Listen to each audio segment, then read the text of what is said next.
Trisha and welcome to my blog.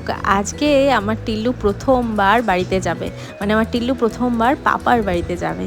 সেই 2 দিন বয়স থেকে 3 মাস আমি এই বাড়িতেই ছিলাম, মানে আমার বাড়িতে টিল্লুকে নিয়েছিলাম।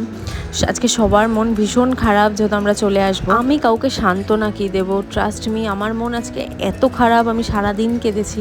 কি জানি এত কষ্ট কেন হচ্ছে আমি কিছু বুঝতেও পারছি না, অথচ আমি নিজের বিয়ের সময় বিদায়ের দিন এর হাফ কষ্টও পাইনি যা আজকে পাচ্ছি। যারা এই ফেজটা পেরিয়ে এসছে সেসব বান্ধবীরা আমায় বলেছিল যে 6টা মাস থেকে যা, নাহলে খুব কষ্ট লাগবে যাওয়ার সময়। এখন বুঝতে পারছি সত্যি কি কষ্ট হচ্ছে। এটা একবারে ঠিক হওয়া পসিবল না। আমি কয়েকদিন থেকে আবার আসবো, 2-1বার যাতায়াত করলে হয়তো ঠিক হয়ে যাবে। যেহেতু টিল্লুকে নিয়ে যাব তাই একটু দুপুর আলো থাকতে থাকতেই বেরিয়েছি, আর বাড়িতে এসেও গেছি।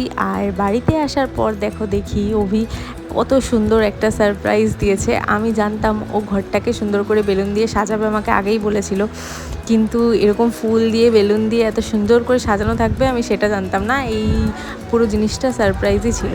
টিল্লুকে নিয়ে যেহেতু প্রথমবার বাড়িতে এসেছি তাই টিল্লুর ঠাম্মি ভেবে রেখেছিল যে ধান দুব্য দিয়ে টিল্লুকে একটু আশীর্বাদ করবে, একটু আগুনের তাপ দেবে, ওর মুখে একটু মধু ছোঁয়াবে। আর ঢোকার সাথে সাথেই দেখো সেই সবগুলোই হচ্ছে।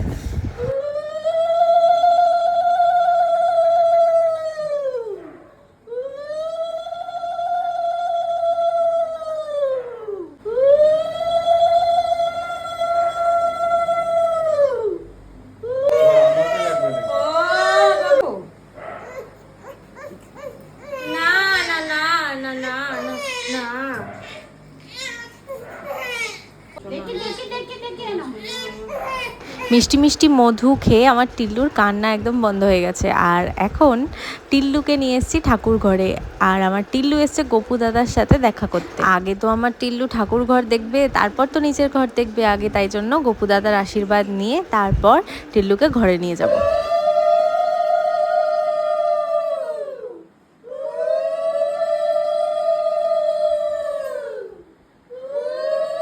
এরপর এখানে একটা ছোট্ট রিচুয়াল হচ্ছিল। সবাই বলছিল যেহেতু আমার বয় বেবি হয়েছে তাই নাকি 6বার উলু দিতে হবে, আর উলু দেওয়ার পর তারপরেই ওকে ঘরে ঢুকাবো। তো সেইটাই হলো, সবাই মিলে উলু দিল 6বার।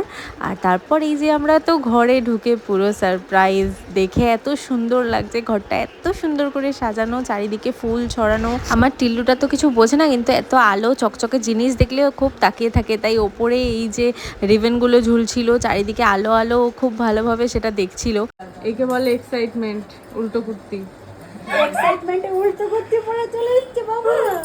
আর এই দেখো টিল্লুর দিদি, গুড্ডি দিদি ওকে কোলে নেবে দেখবে বলে এক্সাইটমেন্টের চোটে উল্টো কুর্তি পরে চলে এসছে।